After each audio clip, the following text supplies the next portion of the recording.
Well mga kapopong, kumusta? Well, actually meron tayong dalawang topics ngayon na medyo creepy talaga. Una ay patungkol dito sa nag-viral na video na ito na habang naglalaro itong batang ito nakunan naman ng camera na gumalaw yung manika na malapit doon sa lugar na kanyang pinaglalaroan. At ang pangalawang topic naman natin ay itong patungkol naman dito sa isang lugar sa bansang Mexico na isang lugar naman na puno ng mga nakasabit na manika, which is mamaya magugulat ka na lang sa kung bakit itong isla na ito sa Mexico ay iniiwasang puntahan ng mga mismong residente na nakatira dyan malapit sa lugar na yan. Anyway, simulan na natin. Well, mas maganda siguro kung unahin na muna natin itong patungkol dito sa lugar na ito doon sa bansang Mexico. Well, para pala sa mga hindi nakakaalam, ay itong lugar na ito tinatawag na Isla de las Muñecas. O kung itatranslate natin yan sa English, ay Island of the Dolls. Na ang owner naman itong lugar na ito ay itong si Don Juan Santana Barrera. Anyway, sa madaling kwento noong 1950s kasi, o halos 70 years ago na ang nakakaraan, ay habang naglalakad-lakad at nagmamasid-masid sa labas ng kanyang bahay itong si Don Julian, which is bahay niyang nasa tabi ng isang malaking kanal o parang malailog na rin na lugar, ay sa hindi naman inaasahan ay mayroon siyang nakitang bata na isang babae na palutang-lutang malapit sa kanyang lugar doon. Yes mga kapopong, yung katawan na nakita niya wala na talagang buhay, na maliban doon sa katawan na nakita niya ay ang isa pa pala doon sa matatagpuan niya doon sa lugar na yun isang lumulutang rin na manika, na manika naman na pinaniniwala ang manika noong bata na kanyang nakita doon. Well, kung pagbabasihan naman natin yung report na ginawa naman ng Inside Edition ng Amerika patungkol dyan sa lugar na yan, ay dito ay sinabi nila yung mga katagang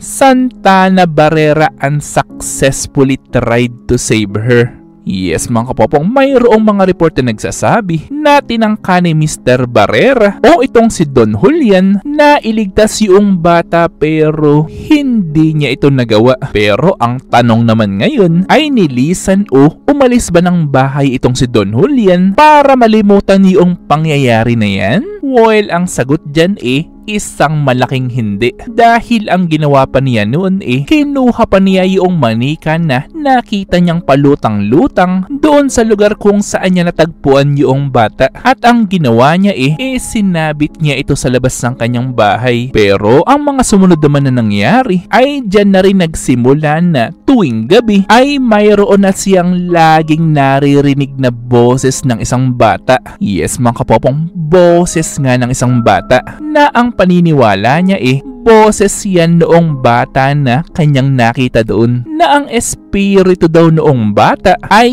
hindi pa talaga natatahimik. At ang tanong uli ngayon dyan na ba nagsimula na umalis na ng bahay itong si Don Julian? Nope, hindi.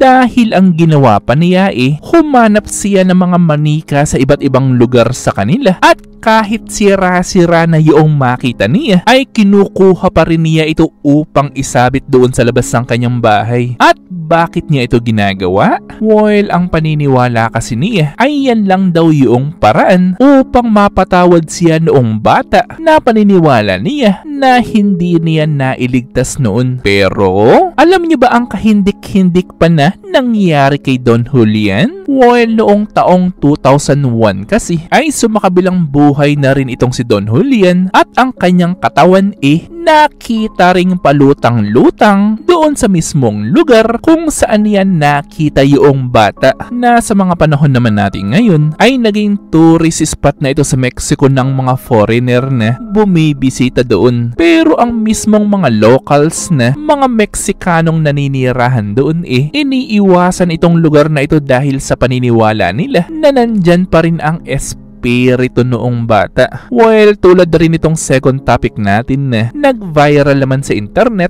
na manika naman na habang naglalaro itong bata na ito nakunan naman na biglang gumalaw yung manika. At ano yung ginawa noong bata? Well, syempre sa mga pangyayari na yan ay talagang kahit ikaw naman tatakbo talaga. Subalit Base kasi sa aking sariling pag-iimbestiga at kung pagbabasihan ko pa yung mga galawan noong bata sa iba pa nitong videos online, ay dito ay natagpuan ko na maraming mga eksperto ang nagsasabi na peke yung video na yan na ginawa lamang para sa peking paranormal activity. Well, kumbaga ginagamit nila yung mga pangyayari tulad sa Mexico na ipinakita ko sa inyo kanina upang gumawa ng isang pangyayari na halos katulad rin sa totoong naganap talaga. Well, alam nyo naman siguro na kahit noon pa man na noong mga panahong wala pang internet at wala pang mga social media, ay marami na talagang mga kwento patungkol sa mga espiritu na pinaniniwala ang sumanib sa mga manika. Na ang tanong ko naman sa inyo ngayon ay mayroon na ba kayong mga experience noon patungkol sa mga espiritu na nagparamdam sa inyo mismo? Well, syempre gusto kong marinig yung mga experiences nyo na yan. So, i-comment lang yan sa baba. Ito ay aking babasahin ng personal at pupusuan. At syempre kung may nalaman o natutunan ka sa video ko, ito ay mag-subscribe ka naman. At nandito na yung inyong mga shoutouts. At kayo rin mga kapopong, kung gusto nyo rin magpa-shoutout o mag-request ng video, ay i-comment lang yan sa baba.